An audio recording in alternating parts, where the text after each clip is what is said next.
नमस्ते, हमारे चैनल में आपका स्वागत है।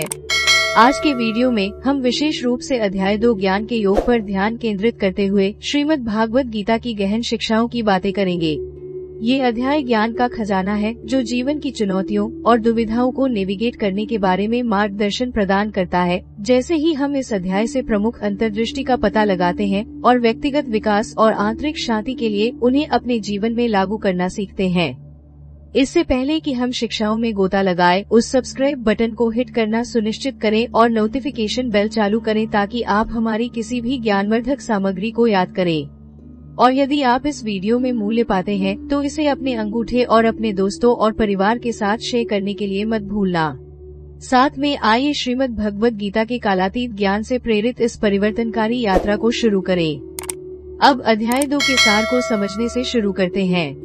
इस अध्याय में भगवान कृष्ण अर्जुन को अमूल्य ज्ञान प्रदान करते हैं जो नैतिक दुविधा और भ्रम की स्थिति में फंस जाते हैं। जैसा कि अर्जुन युद्ध के मैदान का सामना करता है, उसका दिल दुख से भारी होता है क्योंकि उसे अपने रिश्तेदारों और प्रियजनों के खिलाफ लड़ना चाहिए। ये इस महत्वपूर्ण मोड़ पर है कि कृष्ण अपने सारथी के रूप में कदम रखते हैं और उनके मार्गदर्शक बन जाते हैं, जो अर्जुन को अपनी आंतरिक उथल पुथल से उबरने में मदद करने के लिए गहन ज्ञान प्रदान करते हैं। इस अध्याय के दौरान कृष्ण आत्मा की शाश्वत प्रकृति को पहचानने और भौतिक दुनिया से जुड़ाव से ऊपर उठने के महत्व पर जोर देते हैं। वह अर्जुन को स्वधर्म के बारे में सिखाता है, जो कर्तव्य प्रत्येक व्यक्ति को पूरा करना चाहिए, और कर्म योग की अवधारणा का परिचय देता है, जो निस्वार्थ क्रिया का मार्ग है। कर्म योग का अभ्यास करके व्यक्ति समानता प्राप्त कर सकता है, परिणामों से जुड़े बिना अपने कर्तव्यों का पालन कर सकता है और जीवन की चुनौतियों के बीच आंतरिक शांति पा सकता है। इसके अलावा कृष्ण अमर आत्मा की प्रकृति की व्याख्या करते हैं, जो जन्म और मृत्यु को पार करती है। वह अर्जुन को ये समझने के लिए मार्गदर्शन करता है कि भौतिक शरीर असंगत है, कपड़े के एक सेट की तरह जो आत्मा को त्यागता है और नए सिरे से प्राप्त करता है। ये समझ अर्जुन को अपने ही रिश्तेदारों को मारने के अपने डर को दूर करने और प्रत्येक के भीतर आत्मा की शाश्वत प्रकृति को समझने में मदद करती है।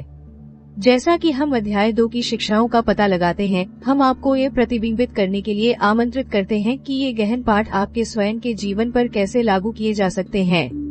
आप दुनिया के क्षणिक पहलुओं से खुद को कैसे अलग कर सकते हैं। आप निस्वार्थता और समानता के साथ अपने कर्तव्यों को कैसे अपना सकते हैं। समझदार विकल्प बनाने के लिए आप अपने दिमाग और इंद्रियों को कैसे नियंत्रित कर सकते हैं। आइए इन सवालों पर गहराई से विचार करें और अपने स्वयं के जीवन की जटिलताओं को नेविगेट करने के लिए श्रीमद् भगवत गीता से मार्गदर्शन लें। नीचे दिए गए कमेंट सेक्शन में बातचीत में शामिल होना याद रखें। अपने विचारों, अनुभवों और आपके किसी भी प्रश्न को साझा करें। और यदि आप पहले से ही नहीं हैं, तो हमारे चैनल को सब्सक्राइब कर लेना सुनिश्चित करें और नोटिफिकेशन बेल चालू करें ताकि आप कभी भी अपडेट न चूकें। साथ में आइए श्रीमद् भगवत गीता के कालातीत ज्ञान की खोज करें और इसे और अधिक पूर्ण जीवन जीने के लिए लागू करें। अब अध्याय 2 में गोता लगाएं और ज्ञान के योग के रहस्यों को अनलॉक करें। श्रीमद् भागवत गीता के अध्याय 2 में भगवान कृष्ण ने कुरुक्षेत्र के युद्ध के मैदान में अर्जुन को बहुमूल्य ज्ञान प्रदान किया। अर्जुन दुख और नैतिक दुविधा से फटा हुआ है, अपने ही रिश्तेदारों और प्रियजनों के खिलाफ लड़ने में असमर्थ है। कृष्ण अपने सारथी की भूमिका निभाते हैं और इस आंतरिक संघर्ष के माध्यम से उनका मार्गदर्शन करते हैं। कृष्ण ने अर्जुन से सांसारिक मामलों के प्रति अपने लगाव से ऊपर उठने और भौतिक शरीर की अनिवार्यता को पहचानने का आग्रह किया। वे बताते हैं कि आत्मा का वास्तविक सार शाश्वत और अविनाशी है। जैसे हम पुराने कपड़े त्यागते हैं और नए कपड़े पहनते हैं, आत्मा पुराने शरीर को त्याग देती है और जन्म और मृत्यु के चक्र में नए लोगों को प्राप्त करती है। कृष्ण अपने कर्तव्य को पूरा करने के महत्व पर जोर देते हैं, जिसे स्वधर्म के नाम से जाना जाता है।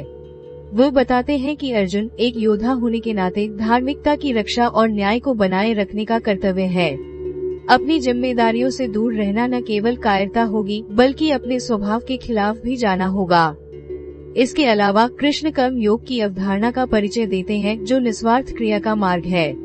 वह अर्जुन को परिणामों के प्रति लगाव के बिना अपना कर्तव्य निभाने की सलाह देता है, क्योंकि सफलता और विफलता क्षणिक है। परिणाम के बजाय स्वयं कार्रवाई पर ध्यान केंद्रित करके व्यक्ति संभाव और आंतरिक शांति की स्थिति प्राप्त कर सकता है। कृष्ण अमर आत्मा के विचार पर चर्चा करते हैं, जो जन्म और मृत्यु से परे है।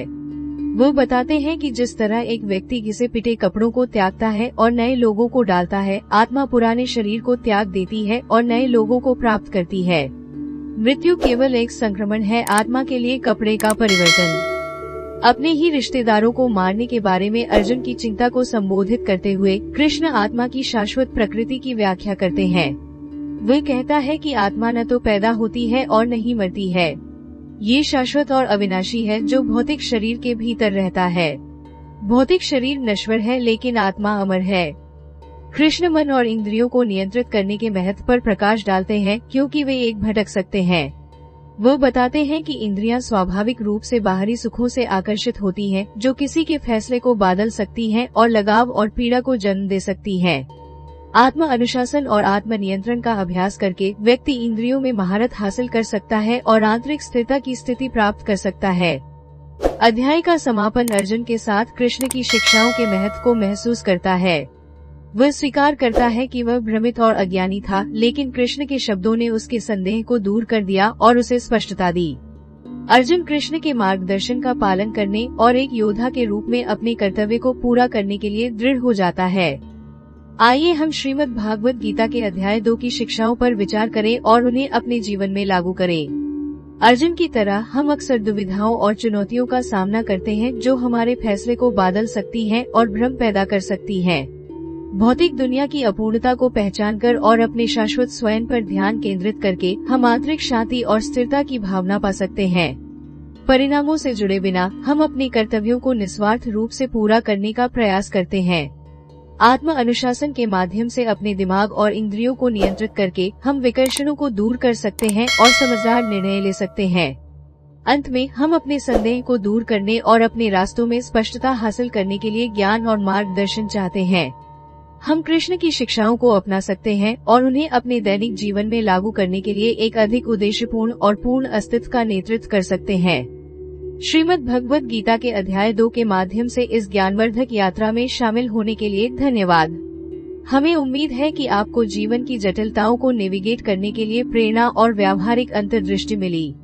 यदि आपने इस वीडियो का आनंद लिया है तो इस वीडियो को लाइक करना न भूलें, इसे दूसरों के साथ शेयर करें और अधिक परिवर्तनकारी सामग्री के लिए हमारे चैनल को सब्सक्राइब करें। गीता की शिक्षाएं आपको आंतरिक शांति और ज्ञान की ओर ले जा सकती हैं।